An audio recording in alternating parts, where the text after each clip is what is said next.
Lelaki menemui sesuatu yang mengerikan semasa melarikan diri. Saya melihat raksasa tiba-tiba muncul di puncak gunung. Sebelum dia sempat bertindak balas, sejurus selepas itu, dua raksasa muncul satu demi satu di kaki gunung. Lelaki yang ketakutan itu tergesa-gesa menembak raksasa itu. Tetapi peluru yang tidak terkira banyaknya mengenai raksasa itu. Tetapi ia tidak mendatangkan bahaya kepadanya, sehingga semua peluru kosong. Dia cepat-cepat mengeluarkan pistolnya dan terus menyerang. Pada masa ini, raksasa berkepada tiga telah datang dari semua arah, mengelilinginya. Hanya apabila seorang lelaki jatuh ke dalam keputusasaan, bunyi picu tiba-tiba kedengaran di sebalik raksasa itu. Will tiba-tiba mendapati itu. Nina yang percubaannya berjaya, datang ke sini tepat pada masanya. Hanya selepas tembakan, raksasa itu meletup serta-merta. Siapa tahu ketika ini, satu lagi raksasa yang lebih besar menuru ke arah mereka. Apabila melihat ini, Nina tergesa-gesa melepaskan tembakan ke arahnya. Nasib baik, saya berjaya membunuh raksasa itu pada saat-saat akhir. Sudah tentu, plot yang indah itu mesti dikongsi dengan orang lain. Sebenarnya begitu. Boleh jumpa jiwa yang menarik dengan minat dan cita rasa yang sama dengan anda. Mereka mungkin suka menonton filem sama seperti anda. Mungkin seperti anda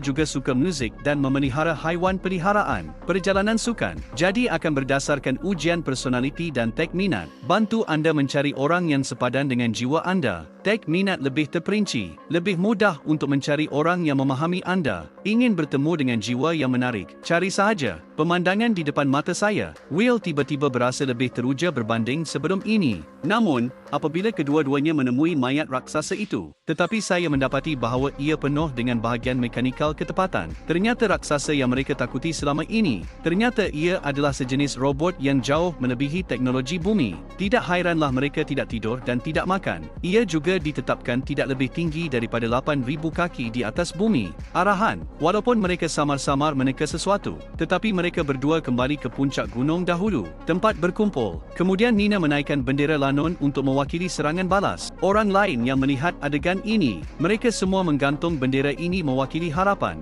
Mereka mula mengikut kaedah yang diberikan oleh Nina, membuat pelbagai senjata siang dan malam. Mereka yang terselamat mula membentuk tentera, melancarkan serangan balas terhadap raksasa yang menyerang bumi ketika asap putih naik dari hutan. Percaya, kemanusiaan tidak lama lagi boleh mendapatkan semula bekas tanah airnya. Tetapi Nina memerhati alam semesta melalui teleskop. Mukanya tiba-tiba bertukar hodoh. Saya melihat hanya 3 UFO dengan lampu putih menyala, perlahan-lahan menuju ke arah bumi.